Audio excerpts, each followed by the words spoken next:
Well, hello everyone. I'm Jill Bloom, publisher of Roofing Contractor, and welcome to a very special Q&A. Today we are talking with Dr. G, a severe weather expert who's also the Vice President of Atmospheric Data Science at Predictive Sales AI and also a professor at Northern Illinois University.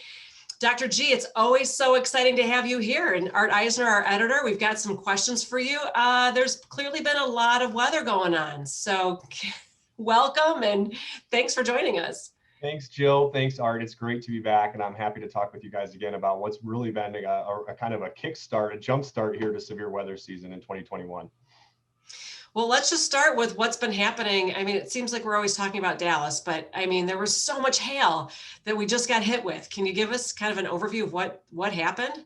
Yeah, just really over the last 2 weeks, we've seen above average, we have this bar that we set, the number of hail reports, tornado reports that we see. We've been way above that bar, about 125 to 150% of normal. The activity has really been focused in the southern plains, so Texas and Oklahoma. And on one particular day, about 2 weeks ago, we had really three major storms that impacted metro areas, including San Antonio, Dallas, Fort Worth, and what I think will be the costliest storm out of those three, which was Norman, Oklahoma.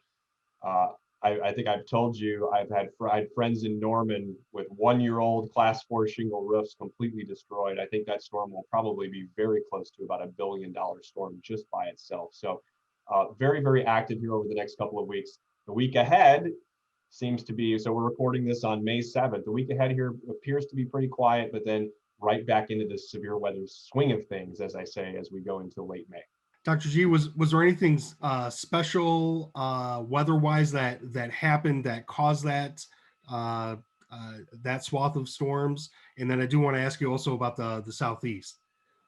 Yeah, great question. That particular event had what we call very steep lapse rates, which really just means the temperature decreased as you go up in the atmosphere very, very quickly. And what that allows is as these hailstorms rise up through the thunderstorms, the colder the air, right, the more freezing you get, the more aggregation or sticking together of these hailstones.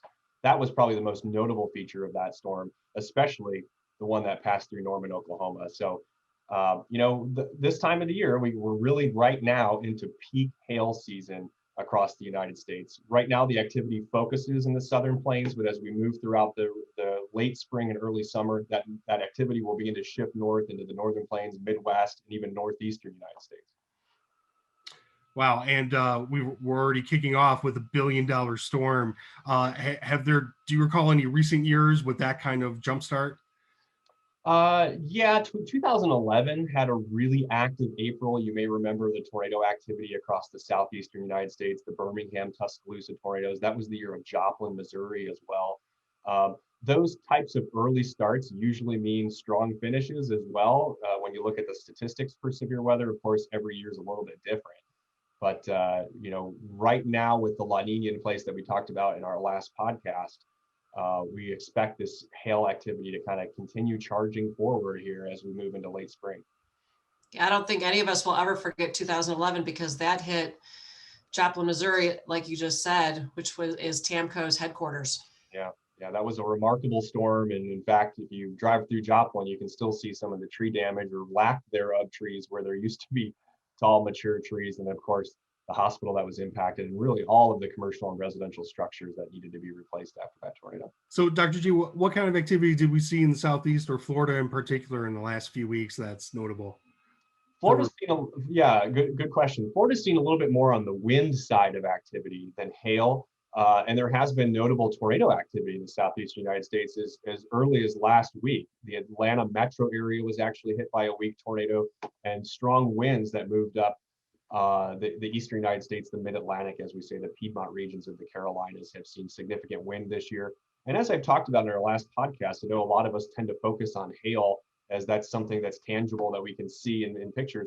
The thing that you can't see is wind, right? We hear it, we hear it outside whistling through the trees, et cetera, but it causes a significant amount more damage to roofs every year than hail does. And that's something that's been a little bit more prevalent in the southeastern United States this year than, say, years have passed. All right, so here we are in early May. Can you talk about what you're tracking now and give a little snapshot for some of our listeners and viewers?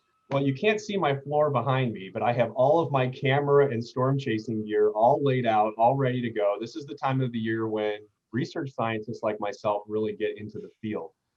I'm ready to go. We're going to be leaving here the next couple of days, and we go out, really in search of these storms, taking measurements scientifically with weather balloons, surface observation measurements, Doppler radar, et cetera, to really kind of peek inside of the storm and understand its dynamics, how it works, how it breathes, if you will.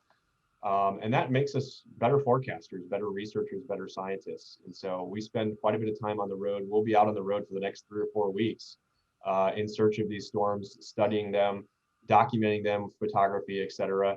And then we bring it all back home to the laboratory. And that's when all of the hard work begins, which is analyzing all of the data. And that usually doesn't happen until about late June, early July. So we might be, I can't tell you right now where we'll be. As a meteorologist, that's a pretty, I guess, par for the course answer. But, we expect to be in the Central Great Plains. So we spend a lot of time in Oklahoma, Kansas, Texas, Nebraska, the Dakotas. I mean, really the flyover states, if you will. But as that, we chase that activity out there because it's easy to see. But of course, as those storms begin to move east, right, they impact a significant amount more population density. So as they get into the Midwest, as they get into the Southeast, as they get into the Northeast United States, that's really where we begin to see the significant impacts. Unless we have a day like we had a couple weeks ago, which is when these storms impact the big metro areas in the plains, the Dallases, right, the Oklahoma cities, et cetera. Well, I know you're a weather expert, but we're hearing quite a bit from contractors and other stakeholders in the industry just how tough of a supply chain issue is really having a dramatic impact on roofing industry in particular. Is there any message or any perspective you can land on, having been in this business for a while, just to either give some contractors some hope or direction on how to weather this storm? Yeah, I think that's a perfect pun, Art. I think everyone's screaming, I need materials. Well, when you start, I mean, this is more reason to pay attention to weather, in my opinion, right? Because if you are starting to have a driver of activity, let's say a driver of potential leads in your area, all that's going to do to the demand is increase, right? So it may further compound this factor of logistical challenges that folks are having getting materials. If we have, and really it's not just across the board in the United States, logistical challenges. If you start to have repeated incidents in a regional area, you think about regional distribution challenges, right? If Oklahoma City, but then Norman gets hit, and then all of a sudden Dallas, Fort Worth, and now the whole Southern Plains, are out of materials. That's how these factors get compounded in the supply chain and demand concept.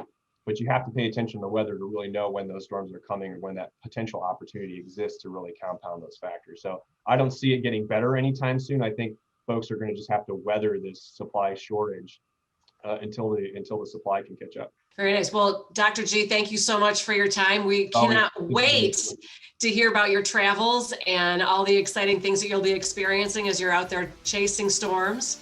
And if anybody has any questions, make sure you reach us at roofingcontractor.com. And while you're there, make sure you sign up for our free e-magazines, our free e-newsletters, and register for free for our website so you can always stay up to date. Please stay safe and healthy, and we look forward to seeing you next time.